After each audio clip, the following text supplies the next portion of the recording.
The wind screamed across the Wyoming plains, wild and merciless. Snow fell in thick sheets, twisting through the air like white fire. Florence L. Wood pulled her shawl tighter around her shoulders, but the cold still bit through. Her wagon had broken 10 mi back. The wheels shattered on a patch of ice, and the horse had bolted into the storm. Now she was alone, half frozen, dragging her trunk behind her as the snow buried the trail she'd been following. Her breath came out in sharp clouds, her fingers stiff inside her wet gloves. Every step felt heavier than the last. She had left Kansas, hoping to start again as a school teacher in Sheridan, but as the sky turned white around her, she began to wonder if she would ever see the town at all. She tried to keep her eyes open, but the wind stung so hard it was like needles on her skin. The world had turned to nothing but snow and sound. Then, suddenly, through the blur, a dark shape moved. A horse, no, two. Florence blinked, wiping ice from her lashes. The rider leaned low over the saddle, head bent against the gale, his coat snapping behind him. Her knees gave out. She fell into the snow, too weak to lift herself again. The rider came fast, hooves crunching through the drifts. He swung down in one motion, snow bursting around him. "Miss," he said, his voice low and steady. She tried to answer, but her lips wouldn't move. He crouched beside her, his breath fogging between them. "You hurt." She shook her head faintly, her body shivered without control. The man looked into her face, then nodded once. "I've got you," he said. She felt his arms slip beneath her, strong and sure, lifting her as if she weighed nothing. He carried her to his horse and wrapped a thick wool blanket around her shoulders. "You're safe now," he said quietly. "Name's Cade Ellison. Florence," she whispered, barely more than a breath. "Florence L. Wood." He repeated like he was memorizing it. He swung into the saddle behind her, pulling her close against his chest. The warmth of his coat pressed through the blanket, steady and alive. The storm raged, but Cad's arms stayed firm around her waist, holding her upright, his voice calm when he spoke to the horse. "Easy, boy, we'll get her home." They rode for what felt like hours through white nothingness. The wind howled, but Cade never slowed. Florence leaned against him, her head against his shoulder, her thoughts blurring with the snow. Every breath she took seemed to match the rhythm of his heart. Slow and steady, like it was reminding her to keep going. By the time the storm began to fade, dusk was falling. Cade turned his horse toward a small shape barely visible through the haze. A cabin with smoke curling faintly from the chimney. He stopped in front, swung down, and lifted her again. When he pushed open the door, warmth hit her face, thick and soft like sunlight.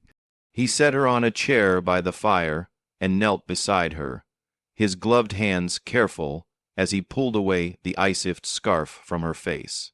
"You're half frozen," he said, his eyes steady, not panicked. "You walked too long. The wagon broke," she whispered, her voice rough. "I couldn't stay out there." Quote, he nodded, stood, and fetched a tin basin. When he returned, he poured in warm water and lifted her feet gently into it. She winced at the first touch of heat. "Easy," he said softly. "Warm you slow or it'll hurt worse." She nodded, watching him as he worked. His movements were calm, practiced. He took care without fuss, without words he didn't need. When he finally looked up, his eyes caught hers, and she saw kindness there. Not pity, just quiet care. "Why were you out there alone?" he asked, handing her a cup of steaming tea. "I was heading to Sheridan," she said, her hands trembling around the tin cup. "They sent for a teacher. I thought I'd make it before the snow came. Alone." "Yes," she said. "I didn't have anyone to come with me." He didn't seem surprised. He just nodded once. "You made it farther than most would have tried." They sat in silence for a while, the fire crackling, the wind pushing faint against the shutters. Florence sipped the tea, feeling life crawl slowly back into her fingers. She studied the man who had found her, the quiet set of his shoulders, the lines at the corners of his eyes, the way his presence filled the room without effort. When she began to shiver again, he stood and threw another log on the fire. "You'll take my bed tonight," he said. "I can't, you can," he said simply. "You need it more." That night, Florence slept under a thick quilt that smelled faintly of pine and smoke. She woke once to the sound of wind outside and saw Kate asleep on the floor by the fire, his arm over his eyes, the flames painting gold on his face. For a moment she just watched him, the man who had carried her out of a storm when no one else would have found her. When morning came, the world outside was silent. The snow piled high, but the air calm. Cade was already up cooking something that smelled of beans and eggs. "Morning," he said without turning. She smiled faintly. "You don't waste time, do you? Storms don't wait, and neither should we." He set a plate in front of her. "Eat, you'll need it." She ate slowly, her body still sore, but stronger. When she finished, he spoke again. "Trail will clear in a day or two. I'll ride you to Sheridan." "Then more than enough," she said softly. "I don't want to trouble you further." He looked at her, his expression calm but firm. "It's no trouble. You needed help, that's reason enough." Something in his tone settled deep in her chest. It wasn't just what he said. It was how he said it, quiet and certain. For the first time in a long while, she felt safe. Outside, the snow glowed under the rising sun. Inside, by the warm fire, Florence watched Cade move about the small cabin and realized she didn't feel like a burden anymore. She felt seen, and in that quiet, with the storm behind her and a stranger's steady kindness before her, something began to change inside her, something that felt like the start of a story she didn't yet understand. The storm had passed, but its silence lingered. Outside the cabin, the land stretched wide and white, the kind of quiet that made every sound sharper, the crunch of Cad's boots in the snow, the steady breath of his horse in the lean-to. Florence stood by the window, wrapped in his spare coat, the wool heavy on her shoulders, watching him move through the cold morning light. He was chopping wood, his axe steady, each swing clean and sure. The rhythm of it carried through the glass. She didn't know how long she'd been standing there, only that she couldn't look away. Something about his steadiness drew her, how nothing about him seemed hurried, how he met the world with quiet certainty instead of noise. When he came back inside, his cheeks were red from the wind. "Fire will hold for the night," he said. "Roads near buried, might take a day more to clear." Florence nodded. "I'm not in a rush." He smiled a little, just a faint lift at the corner of his mouth. "That makes two of us." They spent the rest of the morning in easy quiet. Cade tended to the horse, mended a torn strap, and cleaned his rifle by the fire. Florence helped where she could, though he often stopped her. "You should rest," he'd say, and she'd answer, "I've rested enough." She hadn't realized until then how long it had been since anyone cared whether she sat or stood, ate or didn't. By midday, she found herself humming softly while she washed the tin cups. Kate looked up from where he sat by the hearth. "That a hymn," she nodded. "One my mother used to sing when the storms came. Said it kept the house strong." "Seems it worked," he said. "You made it through one yourself." She smiled, faint but real, not alone, though. His gaze lingered a second too long before he looked away, stirring the pot on the fire. "No one makes it through alone," he said quietly. That evening, as snow began to fall again in soft flurries, Florence stood near the window. The trees swayed gently in the pale light, and the land beyond seemed endless. Cade joined her, standing close but not too close. "Cold?" he asked. She shook her head. "No. Just thinking about what?" "How you came through that storm like you knew I'd be there." He glanced at her. "I didn't know anyone would." "I was checking the fence line. You just happened to be where I rode. Quote, maybe, she said softly, or maybe you were meant to find me. He looked at her for a moment, his eyes dark and calm. Either way, I'm glad I did. The words hung between them like the snow outside, light, quiet, but heavy with something unspoken. He reached out, brushed a loose strand of hair from her face, his fingers warm against her skin. She didn't move. For the first time in years, she felt seen, not as a burden or a stranger passing through, but as someone who mattered. The next morning, the sky was clear. Cade saddled both horses and tied her trunk to the second one. The world outside glittered under the sun, a white ocean stretching to the horizon. I can ride, Florence said. You don't have to carry me again. He met her eyes, his voice steady. You could, but if you stumble, you might not get back up. Let me help. I've already asked too much of you. You haven't asked for anything, he said. I offered. She hesitated, then nodded. When he lifted her into the saddle, his hands were sure, his touch careful. She settled in front of him as before. The warmth of his chest against her back, the rhythm of his breathing steady as they rode the snow crunched under the hooves. The world so still it felt like time had paused. Florence leaned slightly into him, the sound of his heart, a quiet drum against her ear. She didn't say a word, but she felt something take root inside her, something she hadn't felt since childhood hope.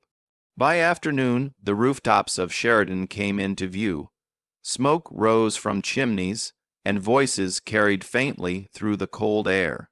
Cade slowed the horse as they entered town. People passed, bundled in coats, glancing curiously at the pair, him tall and weathered, her pale and wrapped in his blanket. When they stopped near the boarding house, he swung down and helped her to the ground. Her legs trembled a little, but she stood. The town bustled behind them. Wagons creaked, dogs barked, the bell over the general store door jingled. But for Florence, the sound seemed far away. I'll take your horses to the stable, Cade said. You can ask inside about your room. Quote, she nodded, her voice soft. You've done more than anyone's ever done for me. He gave a faint smile. You don't owe me thanks. As he led the horses away, she watched him go, his coat catching the light. Then she lifted her trunk and walked up the steps of the boarding house. The woman behind the counter looked her over with a firm, but not unkind expression. You, Florence L. Wood, yes. Room upstairs, second on the left, coal bins out back. You'll fetch your own if you want heat. Florence thanked her and climbed the narrow stairs. The room was small but clean. She sat on the bed, the air cool and still. After the warmth of Cad's cabin, the quiet here felt empty, not peaceful. She unpacked her few belongings, set her papers on the small table, and tried to steady her thoughts. She'd made it, she was safe, but when she closed her eyes, all she could see was the cabin's firelight and the look in Cad's eyes when he said, I'm glad I found you. Evening came with a soft knock. She opened the door, and there he was, a sack of coals slung over his shoulder. Didn't want you freezing your first night, he said. She stepped aside, her voice barely above a whisper. You didn't have to do that. I know, he said, setting it down. She looked at him, unsure what to say. Will you stay in town tonight? Stables letting me sleep in the loft. I'll head back in the morning. Her hands twisted in her skirt. Thank you for everything, he nodded once. You don't have to say it again. Silence filled the room. It wasn't awkward. It felt like the space between two heartbeats, waiting, steady, alive. Then Cade said quietly, I stopped by the schoolhouse before coming here. It's boarded up. No sign of anyone there. Florence frowned. That can't be right. The letter said they needed a teacher. Maybe they did. Maybe something changed. She looked down at the worn letter on the table. The ink smudged, the paper yellowed. If that's true, I don't know what I'll do next. Cad's voice softened. You don't have to decide tonight. She met his eyes, something trembling deep inside her. It feels like I've done nothing but decide things my whole life. Where to go, who to trust. He looked down for a moment, then said, Not everyone deserves your trust, but that doesn't mean no one does. When she looked up, their eyes met. The warmth in his gaze was steady, just like his voice had been that night in the storm. And in that small room above the frozen street, Florence Elwood began to realize something. The storm hadn't just led her to safety. It had led her to him. Before dawn, the boarding house was still and cold. The coals in the stove had long turned to ash. Florence rose quietly, her breath faint in the chill and dressed by lamplight. Outside the window, a dull gray light crept over the rooftops of Sheridan. She had not slept much. Cad's words kept turning in her mind. The schoolhouse is boarded up. She laced her boots and stepped into the frozen street. The air was sharp enough to sting her lungs, but it cleared her thoughts. Her boots left prints in the thin crust of snow as she walked toward the stable. The boy, sweeping the aisle, pointed toward the loft. He's up there, he said. Been awake a while. She climbed the ladder slowly, the wood cold under her hands. At the top, Cade sat rolling up his bedroll. His coat hung on a beam, his sleeves pushed back, pale scars catching the morning light. You came early, he said without turning. I didn't sleep. He looked over, eyes calm. You still want to see the place I told you about? She nodded. I do. He stood, brushing hay from his trousers. It's a long ride, and we'll stay the night there. You sure? Quote, yes. He didn't argue. Then let's go. They rode out past the last buildings, the town fading behind them until it was only smoke on the horizon. The snow was crusted hard from the night frost, cracking beneath the horses' hooves. Cade rode beside her now, not ahead, matching his pace to hers. For a long while they said nothing. The land rose into low hills scattered with pine and rock. The world was quiet but alive. The creak of saddle leather, the crunch of ice, the faint breath of horses in the cold air. Florence finally spoke. You said your uncle raised you. Quote, he nodded. After my father died, we ran cattle north of here, hard land, but he kept us. And your mother, he paused, left not long after the funeral. I never knew where she went. She looked down, her voice soft. I'm sorry, he shrugged gently. You learn to live with what stays. They rode another hour before the hills opened into a wide valley. Cade pointed ahead. That's it. The cabin sat between two ridges, smoke curling from a stone chimney. Fences marked the edges of his land, straight and solid. A small lean-to stood beside the barn, its roof half buried in snow.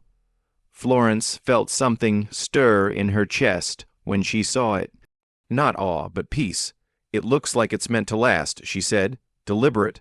I tried to build it that way. Inside, the cabin smelled of pine and firewood. He set her coat on the peg by the door and poured water into a kettle. The fire caught quickly, light flickering against the walls. Florence moved to the window. I didn't know land could feel like this.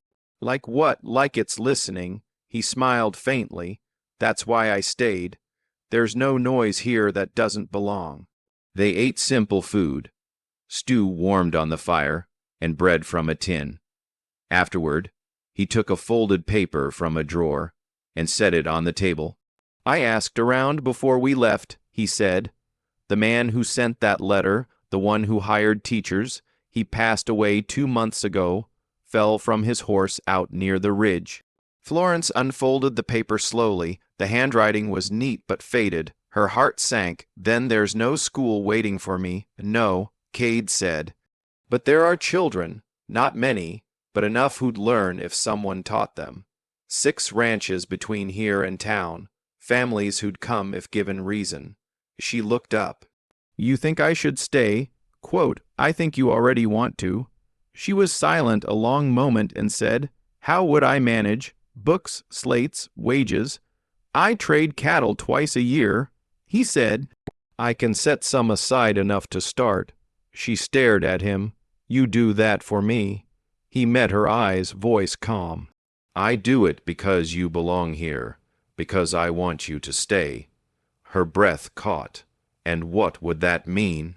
It means I'd make room for you, not out of debt, not out of duty, but because I carried you through one storm, and I'd carry you through 10 more if it kept you close.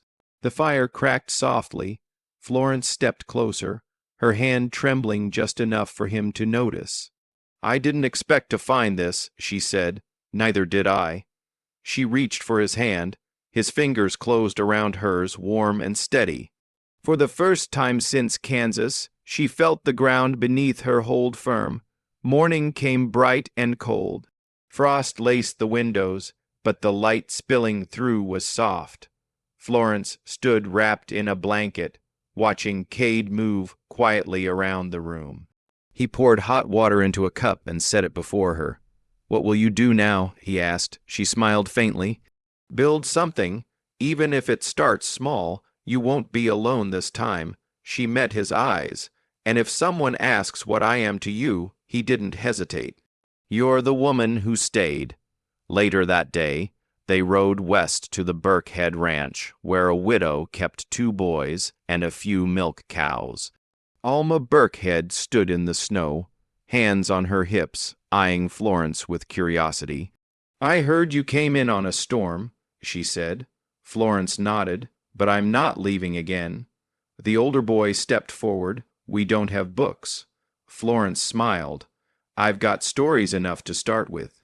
Alma studied her a moment longer, then said, You mean to teach my sons? If you'll let me, you'll need more than stories.